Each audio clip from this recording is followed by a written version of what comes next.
We've been sold a lie, that enjoyment comes after the work as a reward. So you revise and then you relax. You can treat yourself, but only after working hard. And this fits with how we conventionally think about the brain. Dopamine equals pleasure, and pleasure comes after success. But that's not the full picture.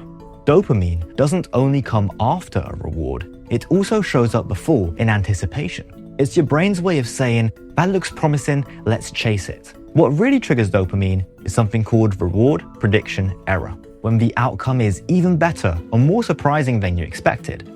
It's that tiny flash of, wait, did I just get that right? And it's deeply tied to novelty and progress. If your brain doesn't sense it's getting closer to something, or if the task feels flat and repetitive, dopamine drops, and with it, your motivation. This is why that mentality of just push through it doesn't really work. Why would your brain waste energy on something that clearly isn't working? You might think you're fighting your TikTok adult attention span, but you're actually fighting against billions of years of evolution. You need to work with your brain so unenjoyable tasks don't seem like a fight in the first place. So, what does dopamine need? Well, first, it needs clear, visible progress. It also needs occasional surprise. It needs tasks that feel just hard enough to matter, because your brain doesn't want something too easy, it actually wants something interesting. But do be careful. Constant dopamine through multitasking or overstimulation will actually burn you out. This is called habituation. Your brain stops responding and nothing feels satisfying anymore. So you don't want to maximize your dopamine, you just want to tune it. You want to give your brain evidence of progress even when the big goals feel far away.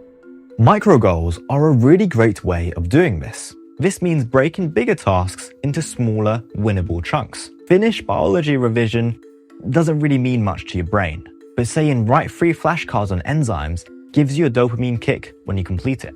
Do this when you're at work as well. Improve customer service is way too broad. You need to break it down like remember customer names and one personal anecdote. Another great thing you can do is surprising your system by introducing small variations. So this might be a new revision method, or switching between topics, or even teaching someone else. This will disrupt the prediction pattern, and it will give you a novelty-based dopamine boost. You know that feeling of waiting for a bus with no timer? Well, studies show that most people would rather wait 10 minutes and know it's 10 minutes than wait 5 with no idea when it's coming. Because our brains hate uncertainty. It needs to know where it stands. That's called feedback. Now think about your work. When you finish a chapter in your textbook or you send off a piece of work, what happens? If the answer is nothing, you're doing it wrong. You need feedback loops or it feels like throwing effort into a void. So use flashcards, timers, or testing apps that respond to what you do, because our brains crave feedback, even when it's literally just you ticking a box. And try building anticipation for yourself.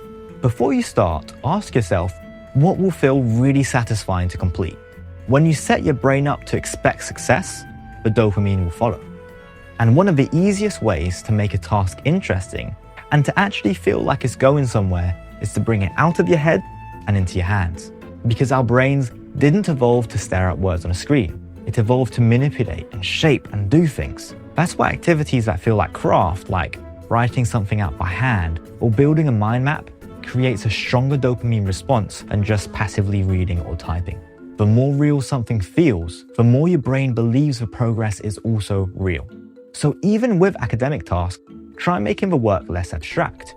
Maybe you can draw out each stage of photosynthesis on paper with arrows, labels, and showing the actual process. Or physically move your flashcards into different piles, like this pile I get, this pile I'm kind of getting it right, and this pile I have no clue on and I need to revise more.